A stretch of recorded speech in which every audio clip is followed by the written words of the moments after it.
Doctor टीना करमवीर ने किया चुनावी कार्यालय का उद्घाटन। कहा 99% टिकट पर मेरा अधिकार। बता दें कि चुनाव की तारीखों की घोषणा के बाद क्षेत्रीय नेता सक्रिय हो गए हैं। सभी अपनी टिकट का पक्की समझकर बेरोजगारी, महंगाई और भ्रष्टाचार जैसे बड़े मुद्दों को लेकर जनता के बीच जाकर उनके पक्ष में मतदान की अपील कर रहे हैं।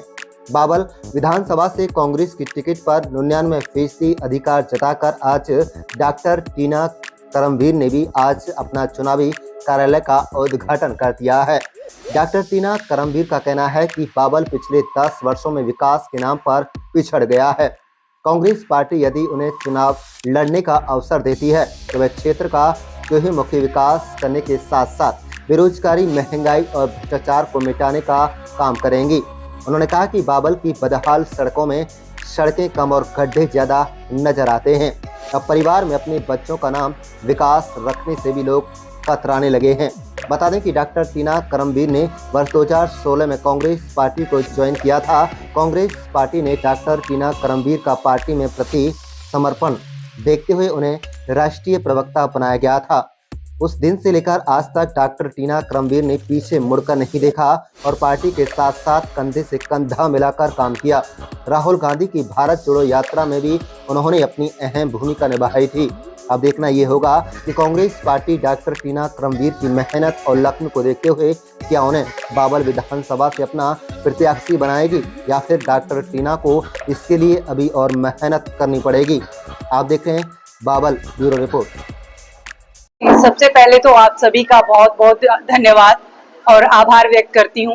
मैं तमाम बावल के बावलवासियों का धन्यवाद व्यक्त करती हूँ क्योंकि आज इस उपलक्ष्य पर आप सब लोग शामिल हुए और सभी लोग शामिल हुए, इसके लिए मैं दिल से आभार व्यक्त करती हूँ, हृदय से आभार व्यक्त करती हूँ। क्योंकि देखिए आज ये दिन बहुत अहम है। ये इसलिए भी अहम है कि सिर्फ एक कार्यालय का उद्घाटन नहीं, जबकि एक जिसे कहे एक शुरुआत है। मैं अपने आप को कहती हूँ कि मैं बावल की बेटी, तो मुझे जो ये सम्मान और ये जो विश्वास बावल की जनता ने दिखाया है, दिया है, मैं उसकी तहे दिल से हमेशा आभारी रहूंगी। कहते हैं कि जिसने भी दिया जिंदगी भर कतरा भर, हम उसको वक्त आने पर समंदर भर लौटाएंगे। और ये मैं इसलिए कह रही हूँ क्योंकि एक उम्मीद है। और जिस तरीके से राजनीति में आप देखेंगे महिलाओं का स्थान बहुत कम है और महिलाओं की भागीदारी भी बहुत कम है, उसमें अगर हम लोग इस कदम तक अगर एक पहला कदम भी बढ़ाया है तो मेरे लिए गर्व की बात है। क्योंकि किसी भी बेटी के लिए ये बड़ी गर्व की बात होती है कि राजनीति में कदम रखने जा रही हूँ।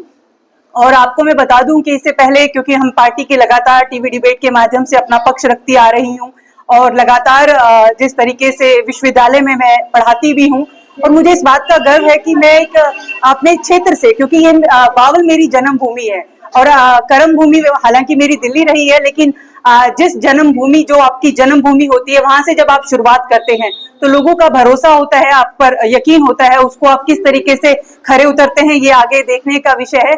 लेकिन आपके चैनल के माध्यम से ये बताना चाहती हूँ कि मेरे पिता का नाम करमवीर है और उनके नाम से ही भी मुझे उम्मीद मिलती है और मेरी माता का नाम आशा है।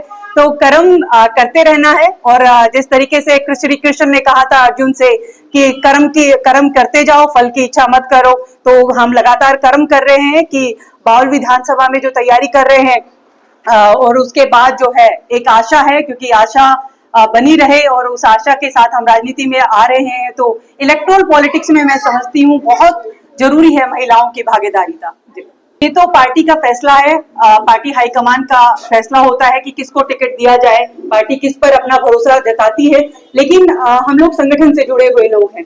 हम लोग संगठन में 2016 से मैं कांग्रेस पार्टी से हूँ। 2020 में मैंने जैसा कि यूथ कांग्रेस से अपनी शुरुआत की थी और मैं अभी AICC में हूँ, इंडिया कांग्रेस कमेटी में मैं स्पोक्स पर्सन हूँ। मेरी जिम्मेदारी ये है कि मैं संगठन का काम भी कर रही हूँ। तो पार्टी का ये है कि इलेक्ट्रो पॉलिटिक्स के लिए अगर जिम्मेदारी देती है तो मैं अपनी जिम्मेदारी पूर्णतः निभाऊंगी, ऐसा मैं विश्वास जताती हूँ आप सबके सामने। देखिए मैंने जैसे कि पहले कहा कि हम लोग संगठन से जुड़े हुए लोग हैं। अगर पार्टी टिकट नहीं देती 1%, क्योंकि 99% मुझे ये लगता है कि पार्टी मुझे टिकट देगी, क्योंकि मैं लगातार क्योंकि इससे पहले भी अगर मुझे राजस्थान लोकसभा कोऑर्डिनेटर की जिम्मेदारी दी थी, मैं राजस्थान में इंचार्ज बनकर गई थी, मीडिया इंचार्ज, तो मैंने वो जिम्मेदारी बखूबी निभाई। उसके बाद से मैंने निर्णय लिया कि मैं अपने विधानसभा में अपनी सक्रिय भूमिका निभाऊंगी। तो मुझे लगता है कि मुझे पूरी उम्मीद है पार्टी मुझे टिकट दे, अगर नहीं भी देती है तो मैं संगठन में तो काम कर ही रही हूँ। देखिए, सबसे जरूरी जो मुख्य मुद्दा मुझे लगता है रोजगार का मुद्दा। ये हम सिर्फ हरियाणा प्रदेश की बात नहीं करेंगे, पूरे देश के अंदर ही, पूरे देश की, क्योंकि देखिए मोदी साहब ने एक वादा किया था 2 करोड़ नौकरियां देने का। कायदे से तो 20 करोड़ नौकरियां 10 सालों में मिल जानी चाहिए थी, लेकिन नौकरियां नहीं मिली। और लेकिन अगर मैं अपने क्षेत्र की बात करूं तो हमारे यहाँ पे भी नौकरियां कहाँ हैं? आप बताइए, कच्ची भर्तियां करने के नाम पर जो कि ये सरकार कर रही है भारतीय जनता पार्टी, तो ये बर्दाश्त के बाहर है, क्योंकि युवाओं को अपनी नौकरी के तलाश में दर दर भटक रहे हैं, दूसरे प्रदेशों में जा रहे हैं। मुझे लगता है कि जिस क्षेत्र में आपका जन्म हुआ है, आपको नौकरी भी उसी क्षेत्र में मिलनी चाहिए। और मेरा प्रयास यही रहेगा कि, क्योंकि हम ये बार बार अपने टीवी डिबेट के माध्यम से भी ये मुद्दा बहुत 10 सालों से लगातार यही उठा रहे कि आप अपने प्रदेश में नौकरियां क्यों नहीं दे रहे, क्यों डिग्रियां लेकर युवा जो है आपके प्रदेश से दूर जा रहे हैं। जबकि आपको मैं बताना चाहती हूँ कि सिर्फ प्रदेश के बाहर ही नहीं, विदेशों में भी जा रहे हैं। इजराइल जैसी जगह में जो वॉर की स्थिति है, जहां पर रशिया में जहां वॉर चला हुआ, वहां पर ये लोग दूसरे हमारे हरियाणा से लोग जा रहे हैं। तो ये बड़ी विडंबना है। और मुझे लगता है कि सबसे जरूरी जो मुद्दा बेरोजगारी का ही मुझे लगता है। और बाकी तो तमाम मुद्दे हैं, महंगाई है, सड़कों का मुद्दा है कि यहाँ सड़कों से ज्यादा खड्डे हैं। आपने देखा होगा कि कैसी व्यवस्था की गई है। लेकिन मुझे लगता है कि 10 साल जो है वो कुशासन के ही रहे हैं। 10 साल कोई ऐसा कार्य नहीं किया विकास के नाम पर। अब तो लोग कहते हैं घर में अपने बच्चे का नाम विकास नहीं रखते, क्योंकि डरते हैं विकास के नाम से।